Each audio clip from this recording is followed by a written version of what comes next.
Captain Jake Morrison stood in the giant chamber and looked up at the alien beings who would decide his planet's future. The Galactic Council meeting hall was huge, with seats that reached up to the ceiling like a mountain made of metal and lights. Each seat held a different kind of alien being, and they all looked down at the small group of humans standing in the center. Jake held the papers that contained Earth's request to join the galactic community. He had spent 3 years preparing these documents, working with the best minds on Earth to show that humans deserved a place among the stars. Behind him stood Lieutenant Amy Carter, a young officer who had never been this far from Earth before. Dr. Benjamin Hayes stood next to her, a scientist who had studied alien life for 20 years. Commander Lisa Park completed their small team, a tough military woman who had fought in Earth's last major war. The Zephyrian Chancellor spoke first. This being looked like it was made of living crystal, tall and sharp, with light glowing from inside its body. When it talked, the sound was like glass breaking in a musical way. "We have reviewed your species' application for membership in the Galactic Council," it said. "The decision is unanimous." Jake felt his heart beat faster. 3 years of work had led to this moment. Earth's entire future depended on what happened next. "Your species has been rejected," the Chancellor continued. "Humans are too primitive to join our advanced civilization. You are violent creatures who fight each other over small pieces of land. Your technology is thousands of years behind our most basic tools. Your bodies are weak and can barely survive in space without bulky suits and breathing machines." The Corvan ambassador clicked its mandibles in agreement. This creature looked like a giant ant with 6 arms and eyes that never blinked. "Humans live such short lives that they cannot contribute anything meaningful to galactic progress," it buzzed. "What can beings who die after only 100 years possibly teach species that have existed for millions of years?" Jake wanted to argue, but the rules of the council said he could only speak when given permission. He watched as more aliens joined the conversation, each one adding their own reasons why humans were not good enough. The ethereal representative spoke without moving its mouth, the words appearing directly in everyone's minds. Ethereals had no solid bodies, looking like ghosts made of pale light. Their minds are limited by physical brains, it said. They cannot process information at the speeds required for modern galactic communication. They think too slowly and die too quickly to be useful partners. Amy felt anger growing in her chest, but she kept her face calm like her military training had taught her. She had seen humans do amazing things during her service, but none of these aliens seemed to care about human achievements. Dr. Hayes listened to each criticism and felt his life's work being dismissed. He had cataloged over 200 alien species, learned 17 alien languages, and written books that helped humans understand their place in the galaxy. None of it mattered to these beings. The Trilaxian Trademaster, a slug-like creature covered in expensive jewelry, added its voice to the rejection. "Humans have no resources we need and no skills we cannot replicate with our machines. Their planet produces nothing unique and their labor is inefficient compared to our automated systems." One by one, 47 different species voted against human membership. Not a single voice spoke in favor of Earth's application. Even the species that usually stayed neutral in council votes chose to abstain rather than support humans. Commander Park had fought in battles where soldiers died to protect their friends, had seen humans sacrifice their lives to save strangers, had watched her own people rebuild cities destroyed by war. She knew humans had value, but these aliens saw none of it. The Chancellor's final words cut the deepest. "Perhaps in several thousand years, when your species has evolved beyond its current limitations, you might develop the qualities necessary for galactic citizenship. Until then, Earth and its colonies will remain isolated from council space. This decision is final and cannot be appealed." The 4 humans stood alone in the giant chamber as the aliens began to leave. No one offered words of encouragement or suggestions for improvement. The message was clear: humans were not wanted among the stars. Jake folded the application papers and put them in his jacket pocket. 3 years of hope were crushed in a matter of minutes. The long journey back to Earth would give them time to figure out how to tell their people that the galaxy had rejected them completely. As they walked toward the exit, Amy heard 2 Corvan diplomats talking in their clicking language. She had learned enough of their speech to understand the words. "Those weak creatures will probably destroy themselves within a few centuries anyway." Dr. Hayes overheard a group of Zephyrians discussing human biology. Such fragile bodies, one said. They cannot survive temperature changes that our children play in. How did such a weak species ever reach the stars? Lisa Park listened to the conversations around them and realized that the aliens did not just think humans were inferior. They thought humans were so weak and primitive that they would never amount to anything important. The rejection was not just about current capabilities, it was about the aliens' belief that humans had no potential for growth. The shuttle ride back to human space took 2 weeks. During the long journey home, the 4 representatives had plenty of time to think about what had happened. Jake wondered if the aliens were right about human limitations. Amy questioned whether her military service meant anything if Earth's defenders were considered primitive by galactic standards. Dr. Hayes doubted his research methods and conclusions. Lisa struggled with the idea that her combat experience was worthless compared to alien achievements. But as they got closer to Earth, something changed in their thinking. The rejection hurt, but it also revealed something important about the galaxy. All these advanced species seemed to live in isolation from each other, meeting only in formal council sessions. They cooperated when it benefited them but showed no real friendship or loyalty beyond business arrangements. Jake realized that the aliens had rejected humans not just for being weak, but for being different. Humans formed emotional bonds, made sacrifices for others, and kept fighting even when victory seemed impossible. These qualities meant nothing to species that valued only technological advancement and individual perfection. When their shuttle finally reached Earth's solar system, the 4 humans looked out at their small blue planet with new eyes. The world that the aliens called primitive and insignificant was home to 7 billion people who cared about each other enough to dream of reaching the stars together. The galaxy had spoken, and humanity had been found unworthy. But Jake Morrison and his team carried back more than just news of rejection. They brought the knowledge that humans possessed something rare in the galaxy, the ability to stand together when others would not.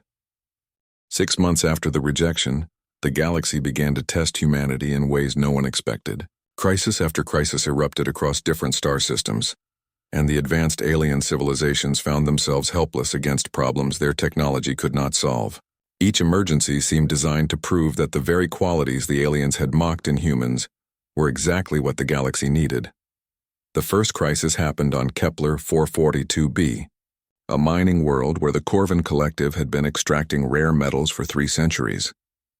The underground tunnels went deeper than any human had ever dug, supported by technology that the insect-like Corvins had perfected over millions of years. When the Great Collapse happened, it trapped 200 Corvin workers under billions of tons of rock and twisted metal. Carl Rodriguez was fixing a water recycler on the human trading post when the emergency call came through. The mining engineer had worked in dangerous tunnels on Earth and Mars, but he had never seen anything like the Corvin disaster. The collapse had created a maze of narrow passages, some only wide enough for a single person to crawl through. The Corvin rescue team stood around their massive drilling machines and argued among themselves. Their technology required wide-open spaces to operate, and their rigid social structure meant that only senior workers could make important decisions. But all the senior workers were trapped underground, leaving the younger Corvins paralyzed by their inability to act without permission. Rodriguez volunteered his human team to help, though the Corvins barely acknowledged the offer. Nurse Megan Foster packed her medical supplies into the smallest bag she could find, while veteran miner Tony Blake gathered tools that looked primitive compared to Corvin equipment. The insect beings watched with what seemed like amusement as the 3 humans prepared to enter spaces that Corvin rescue. Suits could not fit through. The tunnels were a nightmare, of sharp metal edges and unstable rock. Tony led the way with a handheld light, testing each surface before putting his weight on it. Megan followed with her medical kit, ready to treat injured Corvins whose biology she had only read about in textbooks. Carl brought up the rear, calculating load stresses and support requirements using methods he had learned in Earth's coal mines. They found the first group of trapped Corvins 12 hours into the rescue. The aliens were injured and scared, clicking frantically in their native language. Megan discovered that Corvin anatomy was different enough from human that most of her medical knowledge was useless, but similar enough that basic first aid principles still applied. She treated their wounds with supplies and techniques that the Corvins' advanced medical technology had never needed to consider. The rescue took 4 days of crawling through spaces, barely wide enough for human bodies, making decisions based on intuition rather than sensor readings, and improvising solutions with whatever materials they could find. When Tony's cutting torch ran out of fuel, he used chemical reactions from his basic chemistry knowledge to create new cutting compounds. When Megan ran out of proper bandages, she tore up her own uniform to make emergency medical supplies. When Carl needed to calculate structural stability without computer assistance, he used engineering principles he had memorized in school. All 200 Corvins survived the rescue. The story spread through insect space faster than official reports, becoming the first tale of human heroism that Corvin workers shared with their offspring. But the humans barely had time to rest before the next crisis began. Dr. Elena Vasquez was studying alien psychology at the research station orbiting Proxima Centauri when the plague hit the ethereal population. These beings existed as pure energy, their consciousness held together by complex electromagnetic fields that humans barely understood. The disease was attacking their energy matrices, causing ethereals to lose coherence and fade away like dissipating smoke. The station's advanced medical AI had run millions of simulations and tested thousands of treatments, but nothing worked. Ethereal physicians analyzed the plague's energy signature from every possible angle, mapping its structure down to quantum fluctuations. Their technology was sophisticated beyond human comprehension, yet they were losing patients every day. Elena approached the problem differently. Instead of studying the disease, she talked to the dying ethereals about their lives. She learned about their fears, their regrets, and their hopes for the future. The other researchers thought her methods were primitive and pointless, but Elena noticed patterns that the advanced equipment had missed. The plague was not just attacking random ethereals. It targeted beings who had experienced significant emotional trauma, particularly those who had lost friends or family members in recent years. The disease seemed to feed on grief and despair, weakening the electromagnetic bonds that held ethereal consciousness together. Elena realized that the cure was not technological, but psychological. She began working with the dying ethereals to help them process their emotional pain, using therapeutic techniques that human psychology had developed over centuries. The energy beings had never considered that their physical health might be connected to their emotional state, but Elena's treatment proved remarkably effective. As ethereals learned to cope with their grief, their energy matrices stabilized and the plague symptoms disappeared. Elena had solved a problem that stumped the galaxy's most advanced medical technology by applying principles that humans had learned through centuries of caring for each other's mental health. While Elena worked with the ethereals, Captain Sam Davis received an emergency distress call from the luxury liner, Zephyr's Dream. The crystalline ship carried 3,000 wealthy Zephyrians on a pleasure cruise through the galaxy's most beautiful star systems. But a massive solar storm had overwhelmed their sophisticated navigation systems. The Zephyrians' technology was elegant and efficient, designed for perfect conditions where every variable could be calculated and controlled. But solar storms created chaos that their systems could not predict or adapt to. Their AI pilots had shut down rather than risk flying without complete environmental data, leaving the massive ship drifting helplessly toward a gravity well that would crush it within hours. Davis commanded a small human rescue vessel with technology that Zephyrians considered obsolete. His ship used chemical rockets instead of gravity drives, mechanical controls instead of thought interfaces, and human pilots instead of artificial intelligence. Everything about it seemed primitive compared to Zephyrian engineering, but it was exactly what the situation required. Pilot Rachel Torres took manual control of their ship and flew through radiation levels that would have fried any computer system. Her navigation came from looking at the stars and calculating courses in her head, skills that human pilots still learned, even though most space travel was automated. Engineer Mark Collins kept their primitive engines running by monitoring dozens of gauges and adjusting fuel mixtures by hand, work that modern AI would consider beneath its attention. Chief Medical Officer Dr. Susan Wright prepared to treat Zephyrian patients with equipment designed for human biology.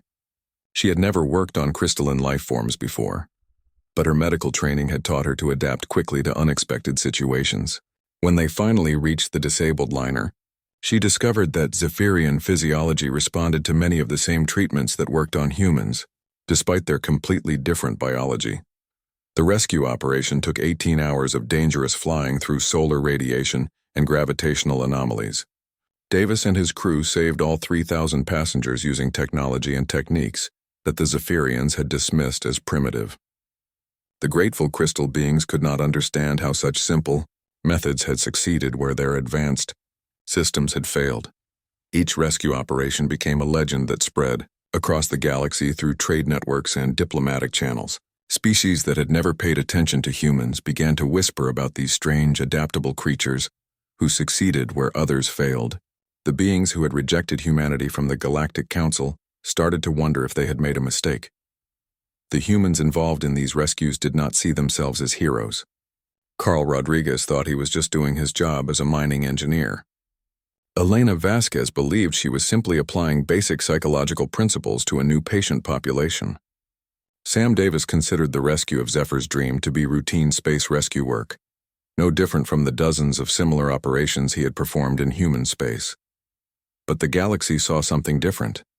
These humans had not used superior technology or overwhelming force to solve impossible problems.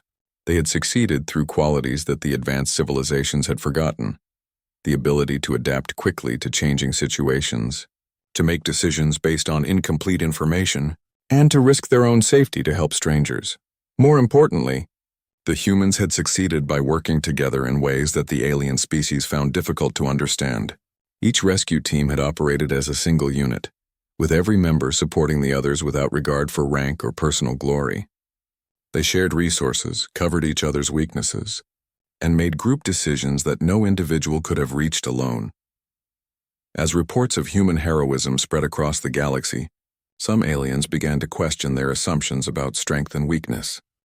Dr. Patricia Webb never thought her archaeological dig would become the most important discovery in galactic history. She and her team of researchers had spent 8 months on a dead planet at the edge of known space, carefully uncovering ruins that were older than any civilization in the galaxy. The structures they found were massive and strange, built by beings whose technology made even the Zephyrians look primitive. Dr. Kevin Stone worked alongside Patricia, photographing every symbol and structure they uncovered. The two humans had been archaeological partners for 15 years, exploring dozens of ancient sites across the galaxy. But nothing they had found before compared to the ruins on this forgotten world. The planet had no name in any galactic database, just a catalog number that marked it as lifeless and uninteresting. But the ruins told a different story. Whoever had built these structures had possessed technology that could move mountains and reshape continents. They had covered the entire planet with cities that reached into the sky like metal forests. Patricia spent weeks trying to decode the strange writing carved into every surface. The symbols were unlike anything in the Galactic Archaeological Database, but they seemed to follow patterns that her trained eye could recognize. Slowly, word by word, she began to piece together the story of the beings who had built these monuments. They called themselves the Harbingers, and they had been the first species to reach the stars. Millions of years before any current galactic civilization existed, the Harbingers had spread life and technology throughout the cosmos.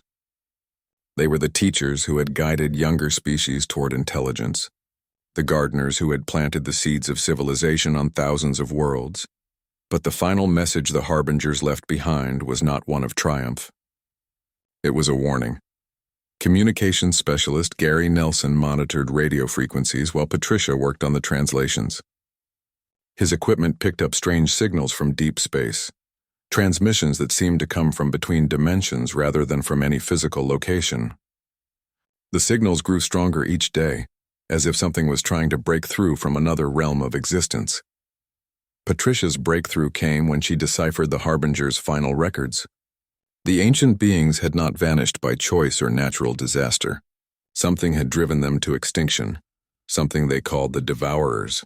These entities existed in the space between dimensions, feeding on the life force and consciousness of entire civilizations. The Harbingers had fought a war that lasted 10,000 years, watching helplessly as world after world was drained of all life. The Devourers could not be fought with conventional weapons because they existed partially outside normal reality. They consumed not just physical matter but consciousness itself, leaving behind empty husks where thriving civilizations had once flourished. The ancient builders had finally found a way to trap the Devourers in their interdimensional prison, but at a terrible cost. The Harbingers had sacrificed their entire civilization to power a containment field that would hold the monsters forever. Their final message was both a victory declaration and a desperate warning. The field was not permanent, and eventually it would fail. Patricia realized with growing horror that the strange signals Gary had been detecting were signs of that failure. The prison that had held the Devourers for millions of years was breaking down, and the monsters were beginning to seep back into normal space. She worked frantically to translate more of the ancient records, searching for any clue about how to strengthen the containment field or defeat the Devourers permanently. What she found offered hope and terror in equal measure. The Harbingers had identified specific qualities that were crucial for fighting the Devourers successfully. The entities could adapt to almost any attack, learning from each encounter and becoming stronger.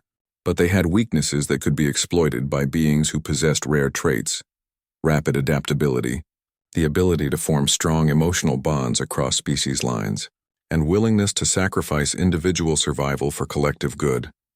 The ancient records showed that the Harbingers themselves had possessed these qualities in small measure, but not enough to win their war completely. They had been forced to choose between containing the threat and defeating it permanently. Their sacrifice had given the galaxy millions of years of peace, but it had not solved the problem forever. Patricia transmitted her findings back to Earth just as the archaeological site came under attack.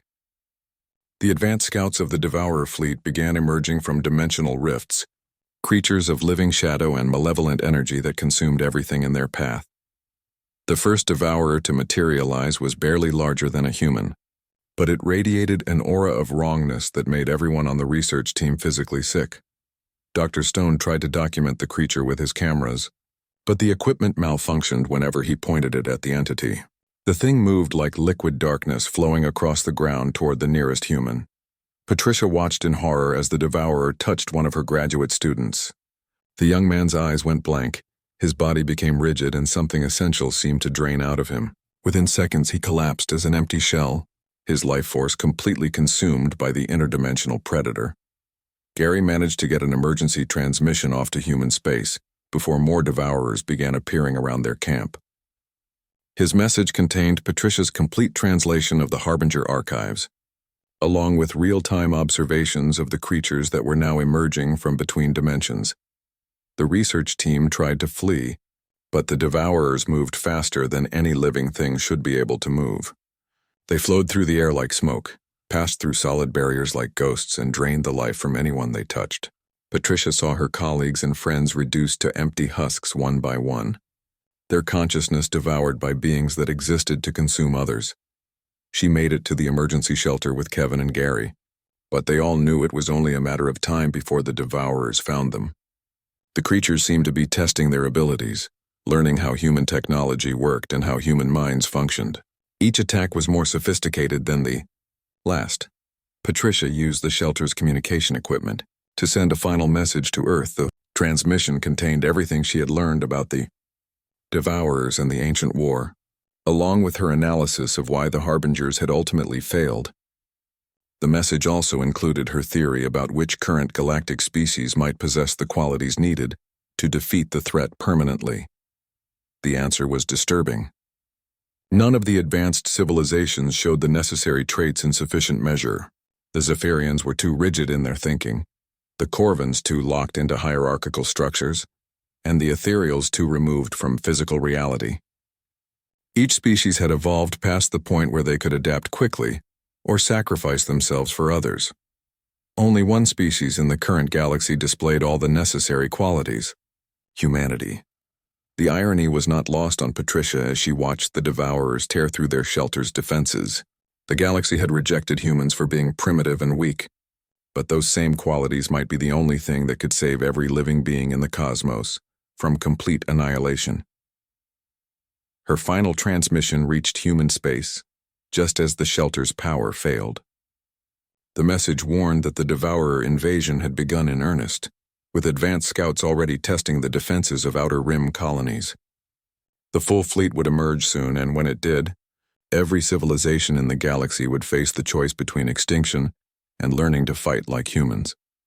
The galaxy's reaction to the news revealed how unprepared they were for this type of threat.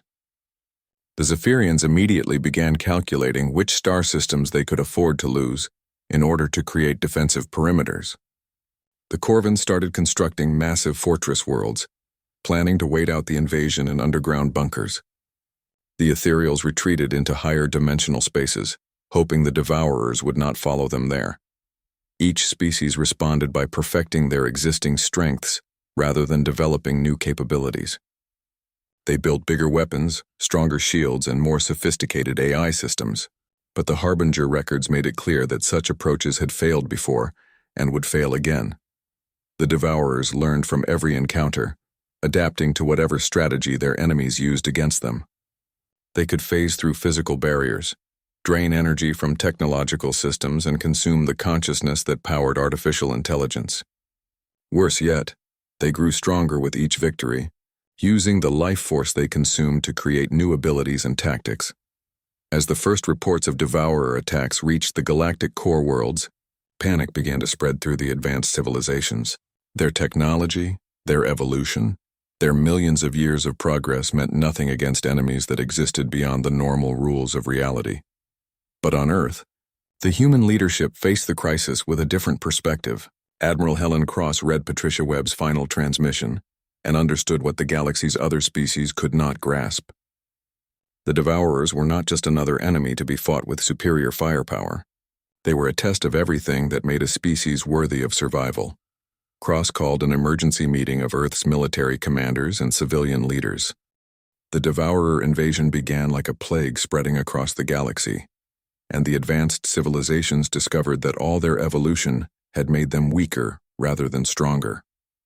Each species fought the way they always had, using their perfected technologies and specialized advantages. The results were catastrophic beyond anyone's worst nightmares. The Corvin hive fleets were the first to engage the Devourers in massive space battles near their industrial worlds. The insect beings brought thousands of ships armed with weapons that could crack planets in half, but their rigid command structure became their downfall. When Devourers attacked the fleet commanders, the lower-ranked soldiers could not adapt their tactics without orders from above.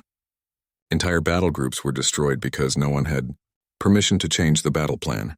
The Zephyrian energy matrices proved useless against enemies that fed on the very power sources the crystal beings relied upon. Their sophisticated weapon systems became feeding grounds for the Devourers, who learned to drain energy directly from Zephyrian technology. The more advanced the equipment, the more vulnerable it became to the interdimensional predators. The Ethereals found that their ability to exist in higher dimensions offered no protection against creatures that lived between dimensions. The energy beings discovered too late that the Devourers could follow them anywhere, consuming their consciousness regardless of which plane of existence they fled to. Into this chaos came Captain Roy Martinez and the human fleet, arriving at the besieged Corvin world of Klendathu Prime, just as the planet's defenses were about to collapse. Martinez was a veteran of humanity's colonial expansion wars, a man who had learned to fight in situations where victory seemed impossible, and retreat meant death for everyone depending on him. His flagship, the HMS Valiant, was a simple warship by galactic standards, built with technology that the aliens considered primitive. But as Martinez surveyed the battle raging around Klendathu Prime, he realized that the aliens were fighting the wrong kind of war. They were trying to defeat the Devourers using their greatest strengths, but the enemy adapted to strength. Victory required embracing what others saw as weaknesses. Communications Officer Linda Green worked frantically to establish contact with the scattered Corvin forces. The insect beings used communication protocols that were incompatible with human systems, but Green found ways to bridge the gap.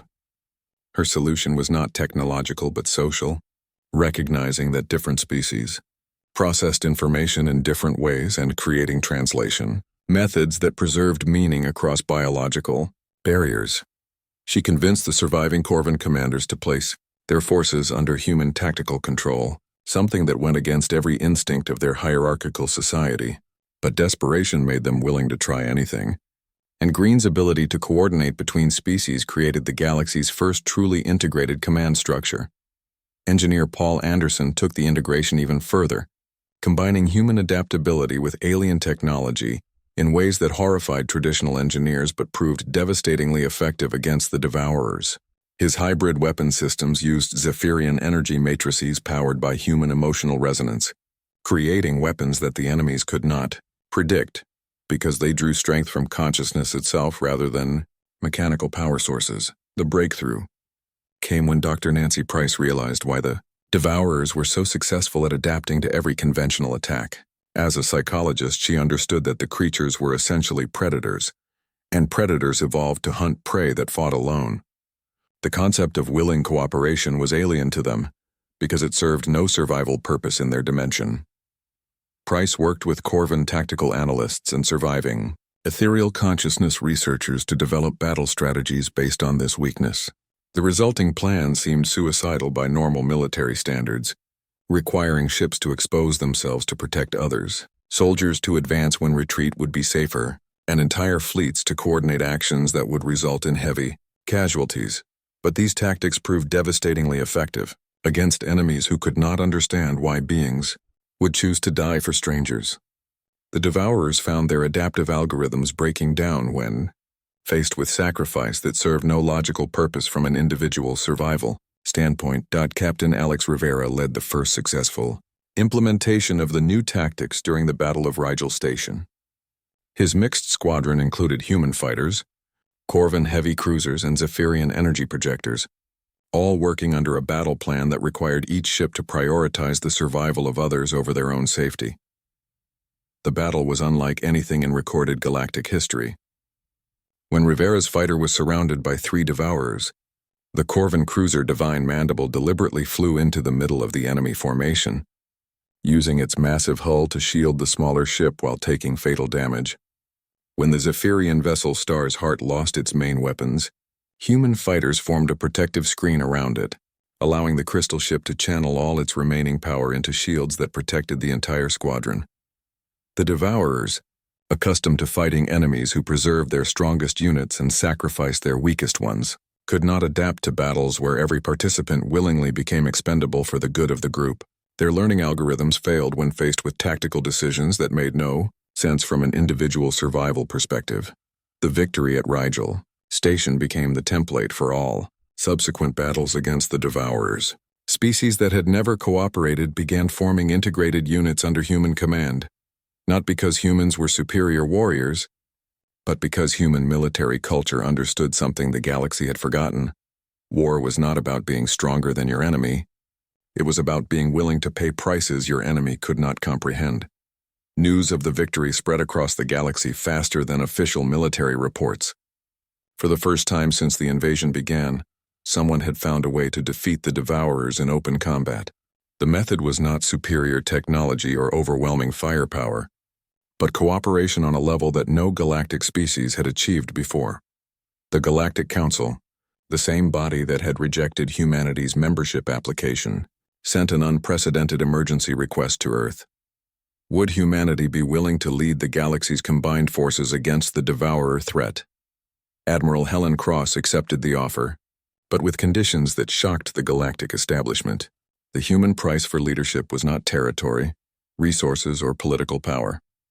Instead, Cross demanded the complete integration of all galactic military forces under a unified command structure that valued cooperation over hierarchy, adaptability over specialization, and courage over safety.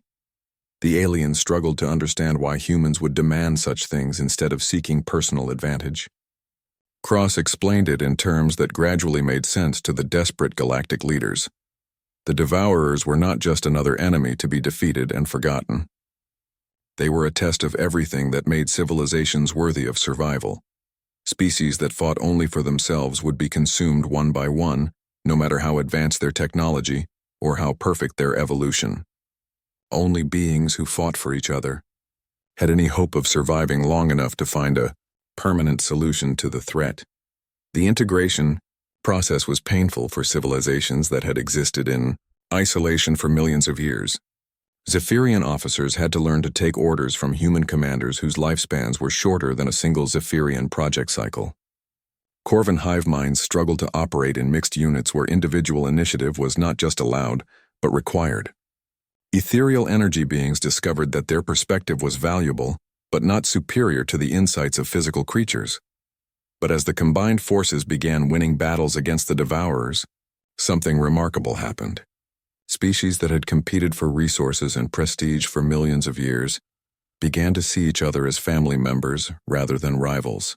The shared sacrifice required by the new battle tactics created bonds that transcended biological and cultural differences. A Zephyrian captain would risk his 1,000-year lifespan to save a human pilot who would die of old age in a few decades anyway. A Corvan hive warrior would disobey direct orders from her queen to protect an ethereal researcher she had known for only a few days. An ethereal philosopher would anchor himself to physical reality to coordinate attacks for soldiers whose minds he could barely comprehend. The galaxy that had rejected humans for being weak now depended entirely on human leadership to survive. The irony was not lost on anyone, especially the humans who remembered their humiliation in the council chambers. But they led anyway, because saving others was what humans did, even for those who had scorned them. As the war continued, it became clear that the conflict was changing everyone involved. The humans were learning to think on galactic scales and coordinate strategies across multiple species. The aliens were learning to value qualities they had never respected: emotional bonds, rapid adaptation, and willingness to sacrifice for strangers. Most importantly, the galaxy was learning what humanity had always known: that individual strength meant nothing without the courage to share it with others, and that the greatest victories came not from defeating enemies, but from turning strangers into family willing to fight for each other. 2 years of war had transformed the galaxy into something that no one could have imagined before the Devourer invasion began. The galactic heroes united, as news reporters had started calling the integrated forces, represented the impossible dream of true cooperation between species that had barely tolerated each other for millions of years. Fleet Admiral Helen Cross commanded the final assault. From the bridge of the GHU flagship Unity, a vessel that embodied everything the war had taught the galaxy about working together, the ship combined Zephyrian energy systems with Corvan armor plating, ethereal navigation computers, and human tactical coordination in ways that created something greater than any single species could have built alone. Her bridge crew included beings from 12 different worlds, all working in perfect harmony despite having completely different ways of thinking and communicating. Commander Steve Watson monitored reconnaissance, reports from mixed species, scout teams that had learned to combine their different abilities into intelligence-gathering methods that none of them could have used individually. The final battle was approaching the galactic core, where long-range sensors had detected the primary dimensional gateway the Devourers were using to bring their full invasion force into normal space. Intelligence gathered during 2 years of fighting revealed the true scope of the threat. The monsters were not just invading this galaxy, they were preparing to use it as a launching point for consuming the entire local cluster of galaxies. Cross studied the tactical displays showing Devourer fleet movements and realized that everything they had learned during the war had led to this moment. The enemy had adapted to conventional attacks, developed counters to most technological advantages, and grown stronger with each victory they achieved. But they had never learned to understand the one weapon that the united galaxy wielded against them: the willingness of different species to sacrifice everything for each other. The attack plan required every species to contribute their greatest strengths while accepting vulnerability in areas where others were stronger. Zephyrian crystal ships would provide the main energy weapons and defensive shields, but they would operate under human tactical direction that might require them to take suicidal risks. Corvan heavy assault forces would lead the close combat operations, but they would be integrated with human quick response teams that could adapt to changing conditions faster than any hive mind could process new information. Not ethereal energy beings would handle the dimensional warfare aspects of the battle, using their ability to exist partially outside normal space to attack the gateways directly. But they would coordinate their efforts through human empathic interfaces that allowed physical beings to communicate with energy-based consciousness in ways that neither species could achieve alone.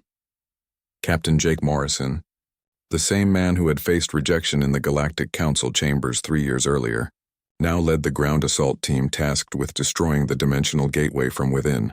His team included survivors from every major battle of the war: Dr. Elena Vasquez, whose medical innovations had kept Alliance forces fighting when conventional treatment would have failed. Engineer Carl Rodriguez, whose improvised solutions had overcome technical challenges that stumped the galaxy's best scientists. And dozens of others whose heroism had become legendary across 100 worlds.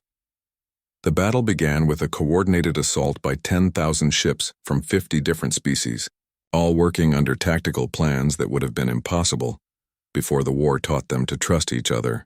Zephyrian energy projectors fired in perfect synchronization with Corvin mass drivers, creating destruction patterns that the Devourers could not predict or adapt to because they required split-second timing between completely different technologies. Human tactical coordinators directed the flow of battle with an intuitive understanding of how different species fought best, while alien specialists provided technical expertise that no human could match. The result was a style of warfare that had never existed before, fluid, adaptive, and stronger than the sum of its parts.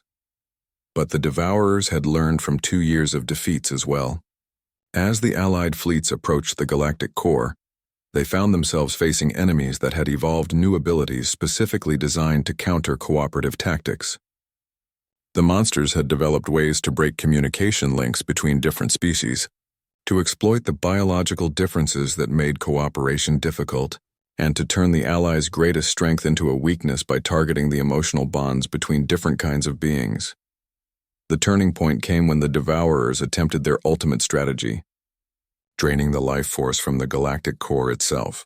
If they succeeded, every star in the galaxy would die simultaneously, providing enough energy to fuel their expansion into neighboring galaxies. The plan should have worked because no single species had the power to stop something that massive. But the United Fleet was no longer a collection of single species. In the battle's defining moment, every ship in the Allied Armada linked their life support systems together in a chain of mutual dependence that stretched across the entire battlefield.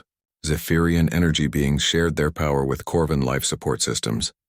Ethereal consciousness flowed through human neural networks, and artificial intelligences from a dozen different species merged their processing power into a single distributed mind. The gesture was simultaneously a tactical masterpiece and the ultimate expression of trust between beings who had once considered each other inferior. By linking their life support systems, every species became dependent on all the others for survival.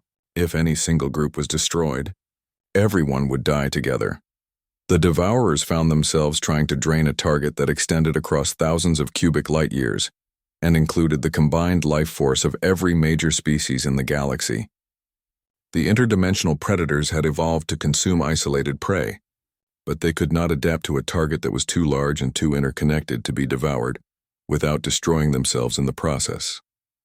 While the space battle reached its climax, Morrison's ground team fought their way through the ancient Harbinger installation that controlled the dimensional gateway. The facility had been abandoned for millions of years, but the technology still functioned according to principles that no current species fully understood. The gateway's destruction required manual overrides that could only be activated from multiple locations simultaneously, and whoever remained behind to complete the process would be trapped when the dimensional rift collapsed. Morrison volunteered to stay, but his diverse team refused to let him sacrifice alone. Representatives of every major species in the galaxy worked together to modify the ancient containment systems, combining their different knowledge bases to accomplish something that no single civilization could have achieved. Zephyrian energy manipulation techniques merged with Corvin engineering principles. Ethereal dimensional mathematics combined with human intuitive problem-solving, and dozens of other specialties contributed to a solution that transcended what any of them could have discovered individually. The final shutdown sequence required perfect coordination between beings whose thought processes operated at completely different speeds, but 2 years of working together had taught them to synchronize their efforts across any biological barrier. When the gateway finally collapsed, sealing the Devourers in their interdimensional prison forever, the team that accomplished it represented every species that had learned to call the galaxy home. The victory was total. The Devourers were not just defeated but permanently contained, trapped by modifications to the ancient Harbinger technology that only the combined knowledge of all galactic civilizations could have devised. The threat that could have consumed reality itself was ended by beings who had learned to work together across every difference that had once divided them. But the most important victory was not military. The galaxy that emerged from the war was fundamentally different from the collection of isolated species that had existed before. Trade routes established during the conflict remained open, carrying not just goods but ideas and friendship between worlds that had barely acknowledged each other's existence 3 years earlier. Mixed colonies sprang up on frontier worlds where different species chose to live together rather than in isolation. Scientific research projects combined the expertise of multiple civilizations to solve problems that had puzzled individual species for centuries. Most importantly, the galaxy had learned the lesson that humanity had carried from Earth. Survival was not about being the strongest, but about being strong together. The memorial wall in the rebuilt Galactic Council chamber bore names from every species that had fought in the war, honoring heroes who had died not for their own people, but for the principle that all consciousness deserved protection. Among the thousands of names were the humans who had proven their worth not through conquest or domination, but through service and sacrifice that inspired others to become better than they had ever imagined possible.